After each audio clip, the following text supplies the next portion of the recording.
Senator Harry Reid tried to get access to UFO materials at Lockheed Martin. But of course, they shot him down. This is a fascinating story that's been making the round for the last day or so. Get in here. This is Cosmic Road, where I discuss UFOs and the paranormal. Please hit like, please subscribe, and hit the bell, and comment below and let me know what you think. Oh, and there's social media links below. Follow me on Facebook and Twitter. Interact with me there, and please share these stories when they drop on social media.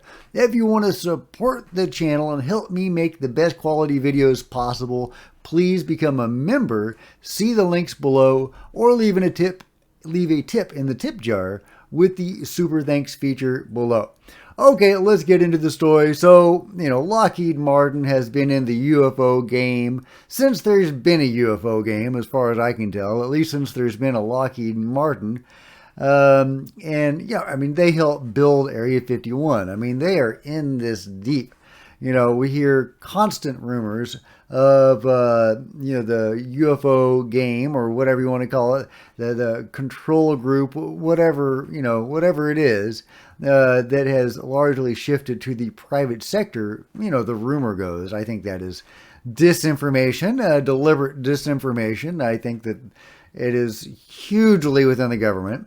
If the military abductions are real, if the MILABs are real, and if the deep underground military bases, the DUMBs are real, and they appear to be, then the government is still heavily involved in the UFO phenomenon. So I don't buy that it's largely gone to the public sector at all.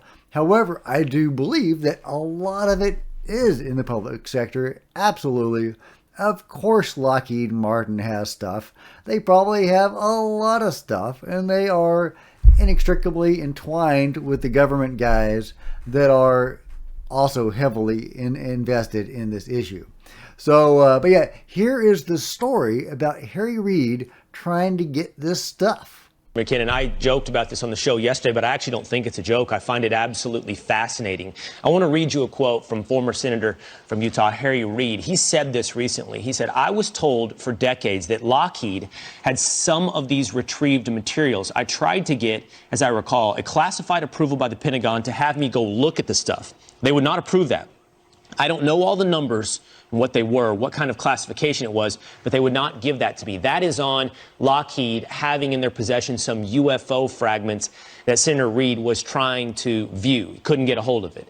I think that's fascinating, and it brings to mind the Admiral Wilson situation, where we have a really high-ranking Pentagon guy who gets wind of the control group and that they have these secret projects and programs, and he is desperately, angrily trying to get access to them, and they won't give him anything. Well, okay, let me give a caveat.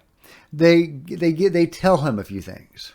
They won't show him anything, just like they wouldn't show Harry Reid anything, although that was Lockheed Martin specifically. Although this is also probably Lockheed Martin in the Admiral Wilson case, because again, they tell him, oh, it's largely in the private sector these days.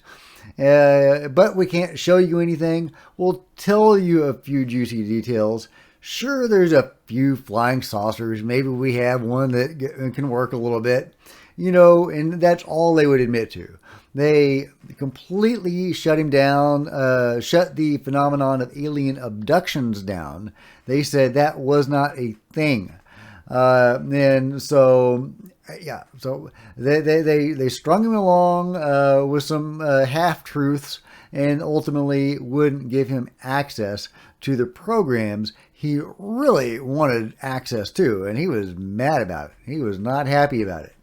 So they gave him the standard line, which I think is what they're going to start unrolling to the public within the next few years. Once they're forced to admit this stuff exists, their narrative is going to be, oh yeah, we have a few things, a few broken flying saucers that we found, big whoop. Maybe we got one to fly one day, but that's all there is. There's nothing else to it. No, there's no beings. We're not in contact with any beings. We don't have any bodies. You're crazy. Alien abductions, get out of here. So that's going to be their line, I'm pretty sure, when they're forced to reveal this stuff. And when you watch, like, Richard Doty give a presentation, a UFO presentation, that's the sort of stuff that he will admit to. So he was a government disinformation agent that we know about, and an admitted government disinformation agent on the UFO topic during his career. And now he has embedded himself in the UFO community. And, can you trust what he says? I don't know. But he is saying the sorts of things that I expect the government to say when they are forced to admit this stuff exists. I have a feeling he might be, setting the stage for that. But, so getting back to Harry Reid, so he tried to get access to Lockheed Martin's, I assume Lockheed Martin's Skunk Works, but whatever portion of Lockheed Martin he has this stuff, or admits, or whatever rumors he heard, wherever this stuff was located, he tried to get access to it. Admiral Wilson tried to get access to the secret programs, and they told him it was largely in the private sector in one of the major defense contract companies. So, almost certainly Lockheed Martin. And so they were probably both trying to get access to the same thing. It would be interesting to know if they fed Harry Reid any information like they did Admiral Wilson, tell him that they have a few UFOs that they've tinkered with. Being as an outspoken person as he was, I would have expected Harry Reid to have admitted that and talked about that. Now, they could have sworn him to silence on that. That's totally possible. It looks like they did swear Admiral Wilson to silence on that as well, but he did, in a candid conversation with Eric Davis, reveal that. There's also some stuff that he wouldn't talk about, which has always fascinated me ever since I learned of the Admiral Wilson leak. Another interesting nuance to this is that Harry Reid was the Senate Majority Leader for a long time, so an extremely powerful politician. He's about as powerful of a government person as you can get without being in the executive branch. But he is, probably the closest representative of the people, of the citizenry, as you can get. So we have him on one side, and we have Admiral Wilson on the other, who is about as powerful as you can get in the military and in the Pentagon, more or less. Very, very high up there, very, very powerful. So you have these two, different factions, extremely high-ranking people of both areas trying to get access, and both were denied. So, just off the bat, you have to say what they told Admiral Wilson was a lie, that it was largely in the private sector.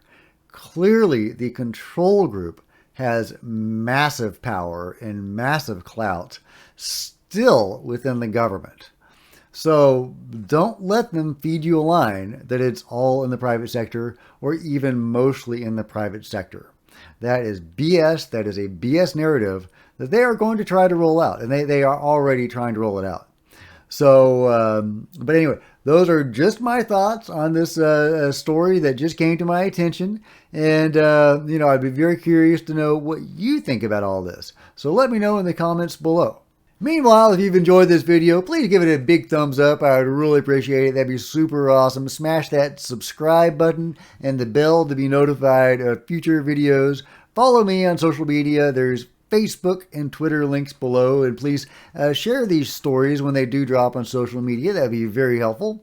And if you wanted to support this channel and help me make the best quality videos available, please consider becoming a member, and there are those links below in the description. First thing, 2 tiers. Tier 2 gets exclusive videos.